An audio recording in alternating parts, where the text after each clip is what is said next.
स्त्री का घर इमोशनल कहानी। तुम्हें कितनी बार बताया है मेरे तैयार होने से पहले मेरा नाश्ता तैयार हो जाना चाहिए। शादी के 25 सालों बाद भी मुझे बार बार एक ही बात बतानी पड़ती है। लता तुम्हें क्या है, तुम तो आराम से घर पर रहती हो, मुझे काम पर जाना पड़ता है। तुम हो कि हमेशा बेवकूफों जैसी हरकत करती हो। अगर तुम ये जानबूझकर करती हो तो याद रखना मुझसे बुरा कोई नहीं होगा।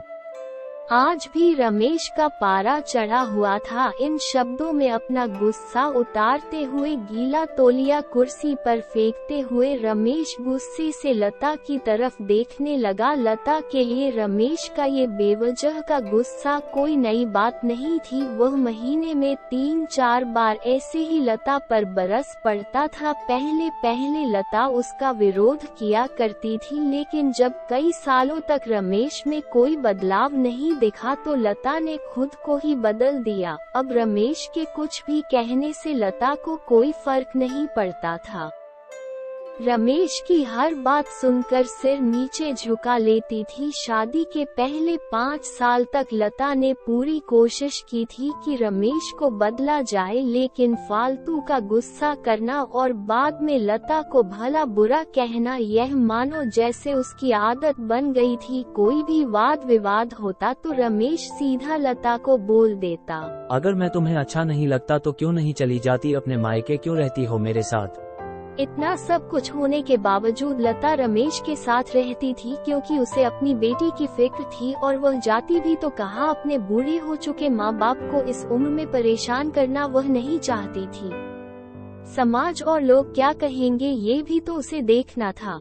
वो इतनी पढ़ी लिखी भी तो नहीं थी कि खुद जाकर कोई नौकरी कर सके और अपना और अपनी बेटी का पालन पोषण कर सके। लता को अब अपनी फिक्र नहीं थी, उसको फिक्र थी तो बस अपनी शादी लायक हो रही बेटी की। लता नहीं चाहती थी कि पति पत्नी के झगड़े की वजह से काव्या डिस्टर्ब हो। काव्या की पढ़ाई पूरी हो चुकी थी, उसके लिए अब शादी के रिश्ते आने लगे थे। कई रिश्तों को काव्या ठुकरा चुकी थी। 2-3 महीने बाद एक अच्छा रिश्ता आया। रिश्तेदारों और पहचान के लोगों ने भी लड़के के बहुत गुणगान किए थे। रमेश एक शाम अपनी बेटी के पास बैठकर उसे बताने लगा, काव्या बहुत अच्छा लड़का है, पढ़ा लिखा है, बड़ा घर है, बहुत अच्छी नौकरी है। ऐसे रिश्ते बार बार नहीं आते बरती, इस बार मना मत करना। काव्या अपने पिता से ज्यादा बात नहीं करती थी, शायद डरती थी या शायद नफरत करती थी, लेकिन आज वो अपनी पूरी हिम्मत इकट्ठा करके बोली, मुझे अभी शादी नहीं करनी है पापा, मैं नौकरी करना चाहती हूँ, खुद अपने पैरों पर खड़ी होना चाहती हूँ। हाँ तो उसमें क्या बड़ी बात है, मैंने लड़के से बात की है, वो तुम्हें किसी बात के लिए नहीं रोकेगा। तुम शादी के बाद भी नौकरी कर सकती हो, वो तुम्हें नौकरी के लिए परमिशन दे देगा। काव्या बोली, मेरी नौकरी करना या ना करना उसकी परमिशन पर क्यों डिपेंड रहूंगी। पापा ने काव्या से पूछा, मैं कह रहा हूँ ना, तुम्हें किसी भी चीज की कमी नहीं होगी, वहाँ पर ऐसे रिश्ते बार बार नहीं आते, इसे ठुकराओ मत, बहुत खुश रहोगी तुम। वहाँ काव्या बोली, पापा क्या मैं उतनी ही खुश रहूंगी जितनी मम्मी इस घर में खुश है।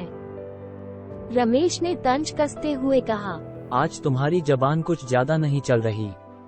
काव्या गुस्से से आंखें बड़ी करते हुए बोली, पापा मुझे शादी ही नहीं करनी है, क्योंकि शादी के बाद अगर वो लड़का आपके जैसा निकला तो मैं क्या करूंगी। मुझे आपके जैसा जीवन साथी नहीं चाहिए जो बिना बात के मुझ पर हमेशा चिल्लाए। मुझे कुछ भी अपनी पसंद का लेना हो तो 10 बार सोचना पड़े, कहीं वह नाराज ना हो जाए। मेरी तबीयत कैसी भी हो उसे परवाह ना हो, रोटी थोड़ी सी मोटी बन जाए तो मुझ पर गुस्सा हो जाए, उसकी चेक बुक ना मिले तो भी मेरा ही दोष निकाले और हर छोटी मोटी बात पर मुझे मायके जाने के लिए कहे। काव्या ने अपना दिल खाली करते हुए पापा से सब कह दिया। रमेश का गुस्सा 7वें आसमान पर था, लेकिन उसके मुंह से एक भी शब्द नहीं निकल रहा था। वो काव्या की बातें सुन रहा था। काव्या उतना ही बोलकर चुप नहीं हुई। आज पहली बार वो अपने पापा के सामने इतना कुछ बोल रही थी। पापा, आपने माँ के साथ हमेशा गलत व्यवहार किया है। आप अपने ऑफिस का गुस्सा बिना सोचे समझे माँ पर उतार देते हो, कभी इस बात की परवाह भी नहीं करते कि उन्हें कैसा लगता होगा। आपकी बातें सुन सुनकर माँ ने अपना स्वाभिमान खो दी है। रमेश आज पहली बार अपने किए हुए बर्तावों को महसूस कर पा रहा था। वो इतना ही बोल पाया, जो तुम्हारा मन है वो करो, मैं तो इतना बुरा हूँ ना। काव्या ने रमेश का हाथ पकड़ा और बोली, पापा मुझे सिर्फ एक सवाल का जवाब दे दो, क्या आप चाहेंगे कि मेरा पति आपके जैसा हो? अगर आपका जवाब हाँ है तो कर दीजिए मेरा रिश्ता आज ही, और ना है तो मुझे आत्मनिर्भर बनने दीजिए। रमेश कुछ भी ना बोल पाया और वहाँ से चुपचाप बाहर चला गया। आज उसे लता के सामने जाने में शर्म आ रही थी। चलते चलते उसकी आंखों से आंसू बह रहे थे। रमेश ने आज से अपने आप को बदलने का निश्चय लिया। अगले दिन से लता ने अपने पति में काफी बदलाव देखी। वह सोचने लगी कि जो हिम्मत काव्या ने दिखाई है वह हिम्मत अगर मैं पहले ही दिखा देती तो शायद आज परिस्थिति कुछ और होती। अब काव्या पढ़ लिख कर अच्छी नौकरी करने लगी थी और 3 साल बाद उसके लिए एक अच्छा रिश्ता आया और उसकी विदाई पर रमेश बोला,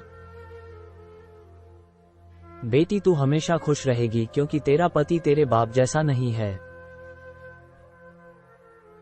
रमेश की यह बात सुनकर लता और काव्या की आंखों से आंसू बहने लगे। दोस्तों, हमारे समाज में औरतों को भले ही देवी का दर्जा दिया जाता है लेकिन उन्हें स्वतंत्रता नहीं दी जाती जो उन्हें देनी चाहिए। उन्हें बचपन से ही बताया जाता है कि वो पराया धन है। स्कूल से आने में देर हो जाए तो पिटाई मिलती है।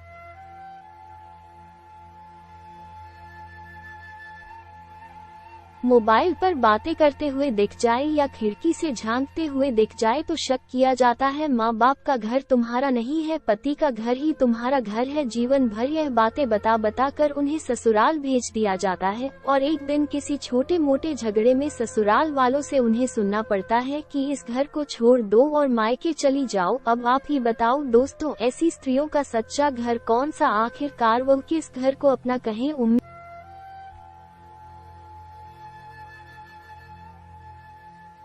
उम्मीद है ये कहानी आपके दिल को छू गई होगी। इस तरह की कहानी सुनने के लिए हमारे चैनल को सब्सक्राइब कीजिए और लाइक कीजिए, कमेंट कीजिए और ज्यादा से ज्यादा शेयर कीजिए। धन्यवाद।